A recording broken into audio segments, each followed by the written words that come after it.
Esta obra se titula Debajo del Pandano, que son esas ramas parecidas a palmeras que observan en la pintura, y es del francés Paul Gauguin. Es una de las obras más importantes de la colección del Museo del Palacio de Bellas Artes donde estamos, porque ustedes saben, la Revolución Impresionista nos invitó a mirar con otros ojos a aquellos artistas que en su momento fueron considerados provocadores y rebeldes y que hoy son reconocidos como los grandes transformadores del arte moderno. Esta exposición en el Museo del Palacio de Bellas Artes recorre los orígenes justamente de estos inconformes, de este colectivo conocido como los impresionistas, quienes en el año 1874 se atrevieron a romper con las normas académicas al organizar su propia muestra, dando un giro totalmente radical a la historia del arte y abriendo una nueva manera de interpretar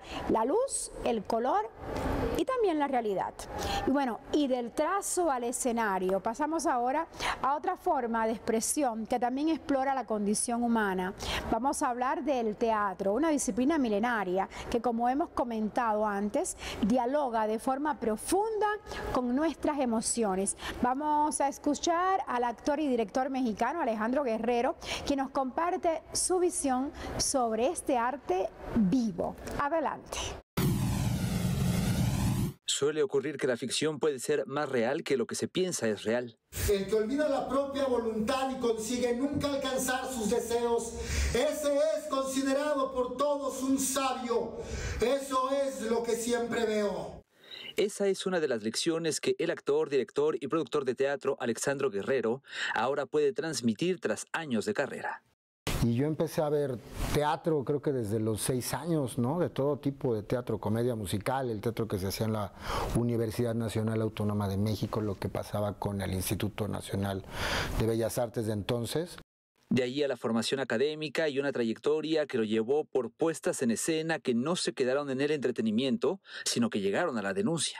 El proyecto de Casa del Teatro a mí me parece que es justo el que va con el perfil que yo necesitaba encontrarme primero como persona, como alguien que tiene que conocerse a sí mismo, ¿no? Ese era un principio que yo todavía no conectaba del todo con el teatro, pero que al mismo tiempo yo venía de un proceso fuerte como alumno de la UNAM por aquella huelga cuando se intentó privatizar y en la cual yo participé en 1999, que concluye el 6 de febrero del 2000 de manera pues bastante dura y compleja.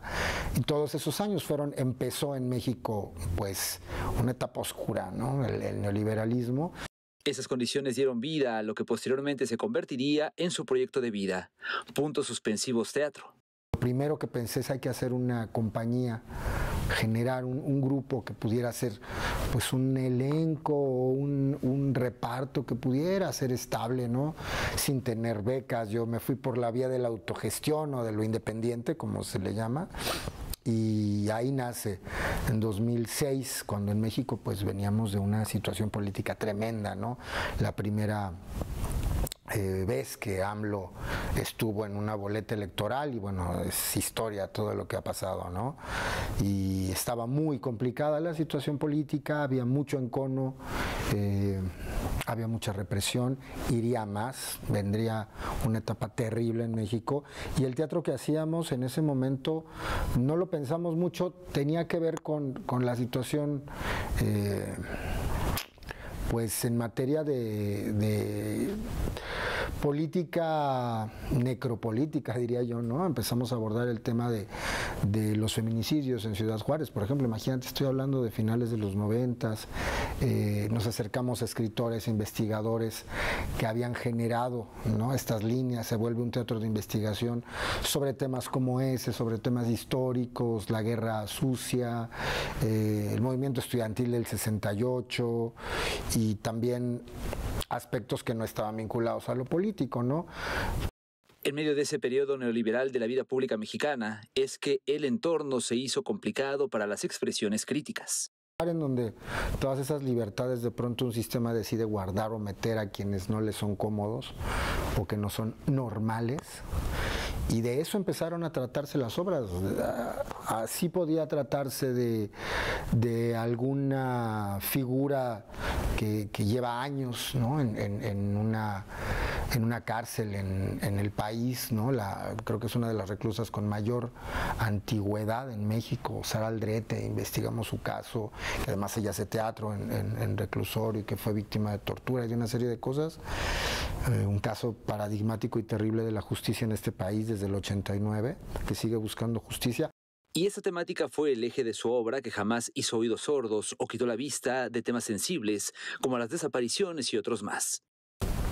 Hacer esa diferenciación en cuanto a lo que implica la desaparición forzada como biopolítica, pues estamos tratando de llegar ahí, porque creo que mientras más se dan estas situaciones en términos de cómo funcionan también los golpes blandos, ¿no?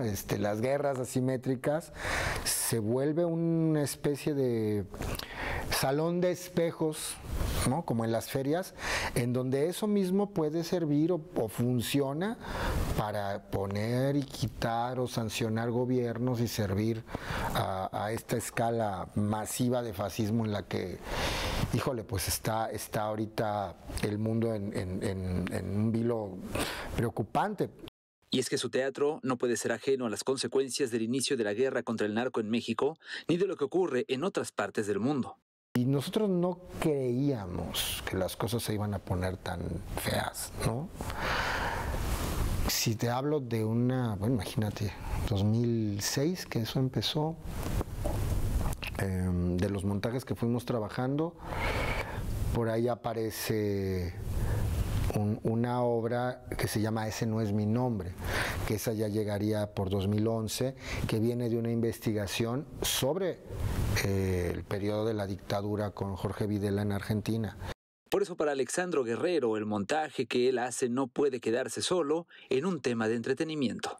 Hay que arder en preguntas para hacer teatro y buscar, ¿no? en el origen también de dónde viene eso que nosotros pensamos que hoy es un periodo de caos.